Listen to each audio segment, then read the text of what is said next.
Guys, gawa tayo ng alimasag garlic butter. Butter, garlic, alimasag. Yan yung butter ko. Ito yung alimasag.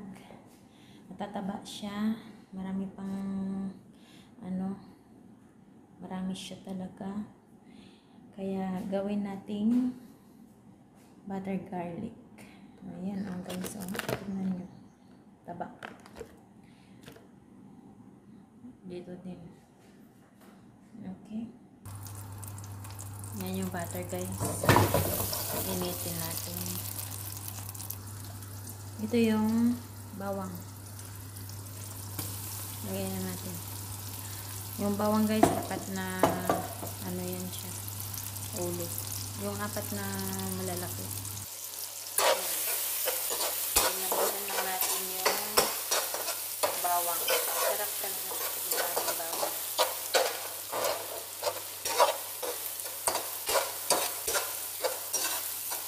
Ilang pata yung butter ko. Nagdagdag ulit ako ng butter. Ayan guys, nagdagdag na ako ng butter. Isang buong ganito na butter talaga inubos ko. Siguro ito is 3/6. Ano siya? Yung laki niya. Siguro yan 1/4 sa pinakamalaking butter. 1/4 kilo ganun. Kasi yung malaki siya.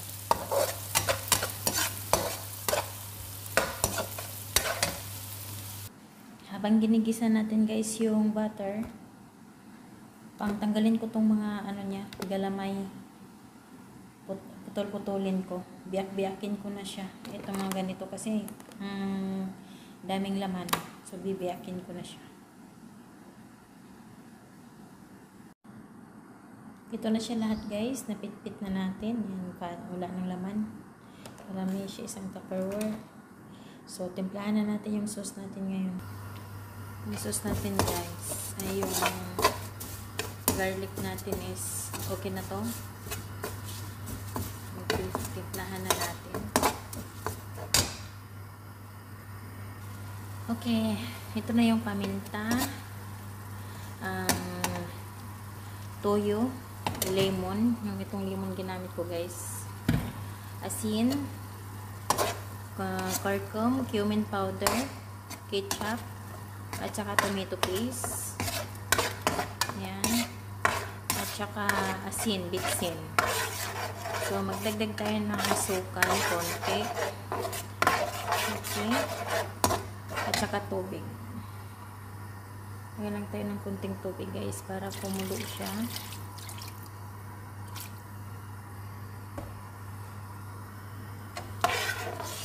Laputin natin.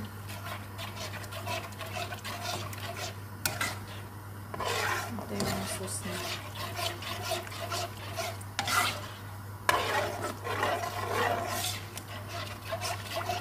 Lagyan natin ng kunting asukal para siya, tamang-tama din sa lasa. Palaputin natin. Nagmelt ako ng dalawang kutsarang guys, cornstarch. Lagyan natin para lalapot siya.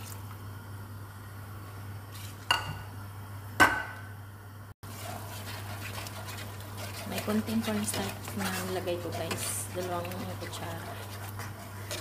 Ayan. Wow. Unti-unti nang lumapot yung sauce natin.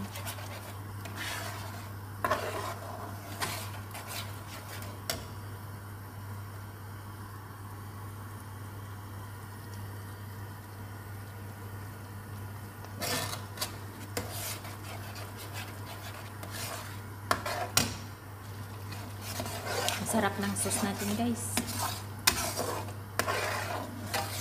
Ilagay na natin yung ating alimasag. Ganito dapat yung sauce nyo guys. Ganyan. Dalawang kutsara lang naman na cornstarch. Para lang siyang maglapot. Hindi naman ganong lapot yung tama-tama lang. So, yan. Tingnan natin yung ating limasag. Wow! Wow na wow, guys.